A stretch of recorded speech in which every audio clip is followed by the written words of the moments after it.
Israeli বাহিনী গাজায় এক বৃদ্ধ ফিলিস্তিনি ব্যক্তির গলায় বিস্ফোরক বেঁধে তাকে মানঢাল হিসেবে ব্যবহার করেছে এবং পরে তাকে ও তার স্ত্রীকে হত্যা করেছে বলে একটি তদন্তে উঠে এসেছে। ইসরায়েলের নিউজ ওয়েবসাইট হামাকম এই ভয়াবহ ঘটনার বিস্তারিত প্রকাশ করেছে।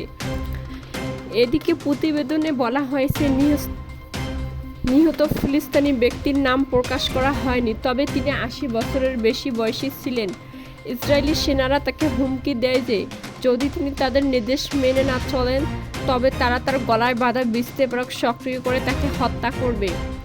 ঘটনাটি 2023 সালের মে মাসে গাজায় জাইতুন এলাকায় ঘটে, যখন ইসরায়েলি বাহিনী হামাসের বিরুদ্ধে তৃতীয় দফা স্থল অভিযান পরিচালনা করছিল।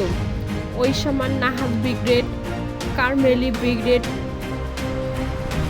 মাল্টিডাইমেনশনাল ইউনিট নামের ইসরায়েলি বাহিনীর 3টি ইউনিট বিরুদ্ধে ফিলিস্তিনি ব্যক্তিকে মানবঢাল হিসেবে ব্যবহারের সিদ্ধান্ত নেয়। একজন ইসরায়েলি সেনা হামাকমকে বলেন, তার গলায় বিস্ফোরক বেঁধে দেওয়া হয়েছিল এবং বলা হয়েছিল যদি তিনি কোনো ভুল করেন বা আমাদের নির্দেশ না মানেন তাহলে তার পিছনে থাকা সেনা দড়ি টানবে এবং তার মাথা শরীর থেকে আলাদা হয়ে যাবে।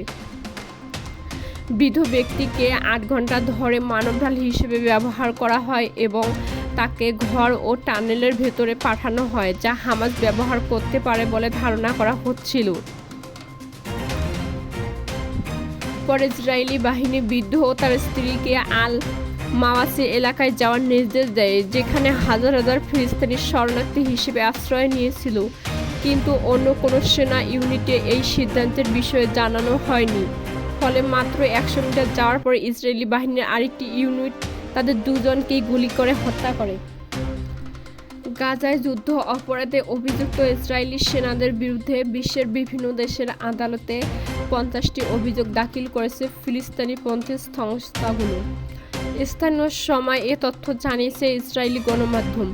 মন্ত্রী পর্যায়ের বৈঠকে উপস্থাপিত পরিসংখ্যান উদ্ধৃত করে বেশ কয়েকটি প্রতিবেদনে বলা হয়েছে, France, Brazil, Sri Lanka, Belgium, Netherlands, Serbia, Ireland, দক্ষিণ আফ্রিকা এবং গ্রিক সাইপ্রাসে এই ধরনের অভিযোগ দায়ের করা হয়েছে।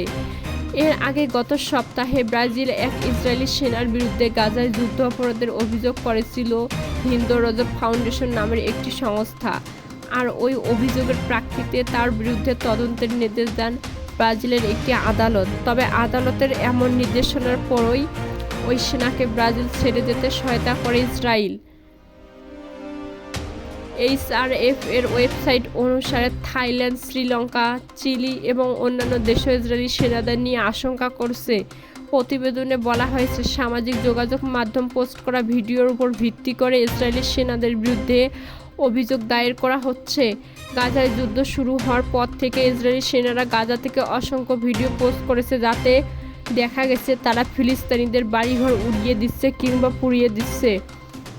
গাজায় এসব ধ্বংসযজ্ঞ চালানোর জন্য গর্ব করতে দেখা গেছে সেনাদের। ইসরায়েলি সেনাবাহিনীর একটি সূত্র কান পাবলিক ব্রডকাস্টারকে জানিয়েছে, সেনারা সামাজিক যোগাযোগ মাধ্যমগুলোতে প্রতিদিন গাজায় যুদ্ধের সম্পর্কিত প্রায় 10 লাখ পোস্ট শেয়ার করে। যুদ্ধবিরতির মধ্যেও লেবাননে বিমান হামলা চালিয়েছে ইসরায়েলি সেনাবাহিনী। এদিকে এ হামলায় অন্তত 24 জন আহত হয়েছেন। এক প্রতিবেদনে এ তথ্য জানিয়েছে ব্রিটিশ বার্তা সংস্থা রয়টার্স। প্রতিবেদনে বলা হয়েছে, দক্ষিণ লেবাননের অন্যতম প্রধান শহর নাবাতিতে ইসরায়েলি বিমান হামলায় 24 জন আহত হয়েছেন বলে জানিয়েছে লেবানের স্বাস্থ্য মন্ত্রণালয়। ইসরায়েলি সামরিক বাহিনী এক বিবৃতিতে বলেছে, তারা নাবাতিহের প্রান্তে অস্ত্র পরিবহনকারী হিজবুল্লাহ যানবাহনে হামলা চালিয়েছে। লেবাননের তত্ত্বাবধায়ক প্রধানমন্ত্রী নাজিব মিকাতি নাবাতিহে ইসরায়েলি হামলার তীব্র নিন্দা জানিয়েছেন এবং একে যুদ্ধবিরতি চুক্তি লঙ্ঘন বলে বর্ণনা করেছেন। মিকাতি মার্কিন জেনারেল জেসপার জোফার্সের সঙ্গে কথা বলছেন।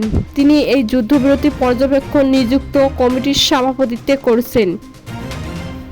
মিকাতির অফিস এক বিবৃতিতে বলেছে, লেবাননের নেতা আন্তর্জাতিক আইন অনুযায়ী যুদ্ধবিরতি বাস্তবায়নের নিশ্চয়তা দিতে ইসরায়েলের উপর দৃশ্য চাপ প্রয়োগের আহ্বান জানিয়েছেন।